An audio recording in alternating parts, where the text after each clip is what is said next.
Kom ons gesels oor kweekpositiwiteit om juist te kan floreer. En vandag se tema is dan innerlike krag deur vertroue. In vandag se lewe van hoë eise, emosionele uitputting en konstante verandering is innerlike krag nie 'n luukse nie. Innerlike krag is eerder 'n absolute noodsaaklikheid om juist te kan floreer. Nou Paulus bou hierdie brug tussen innerlike krag en jou geloofsverhouding met God. Hy herinner in Filippense 4 vers 13: Ek is tot alles in staat deur hom wat my krag gee.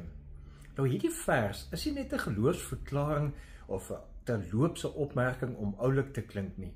Dis 'n uitnodiging om positiewe perspektiewe te bly kies en daarmee te begin by die bron van dit, en dit is God. Dis om te vertrou dat Jesus se krag ons sal dra, selfs wanneer ons eie kragte ons faal.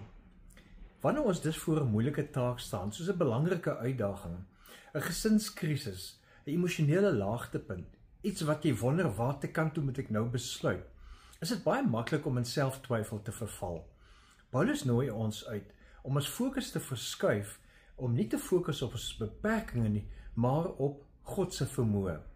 God het duidelik in Jesus kom demonstreer dat saam met Jesus dooies lewendig word, dat vasgeloopte situasies deurbreek kan word, dat siektes en gedagtes en verlede genees kan word, dat eenvoudige iets wat jy het, die geringe, vermeerder kan word, soos hy met die broodjies en die visse ook gedoen het. Nou, dis 'n denkverskuiwing wat nie net geestelik kragtig is nie, dis ook sielkundig versterkend. Die navorser Barbara Fredrickson se broaden and build teorie in positiewe sielkunde verduidelik dat wanneer 'n mens positiewe emosies soos hoop en vertroue het en koester, dan verhoog dit ons kognitiewe, ons verstands se buigsaamheid. Dit beteken ons word beter met probleemoplossing, ons word beter met kreatiewe denke, ons pas beter aan in uitdagende situasies. So positiewe emosies verbreed as dit ware ons gedagtes en help bou aan ons hulpbronne. En dit beteken dat ons nie net beter voel nie, maar dat ons ook sterker funksioneer. So wanneer jy kies om te vertrou, al voel jy onseker, dan aktiveer jy hierdie innerlike krag wat die Heilige Gees jou mee help. Jy begin alternatiewe oplossings sien. Jy voel meer verbind met ander en jy bou veerkrag.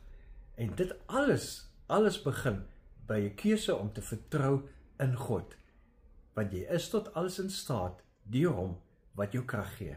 Leef geïnspireerd.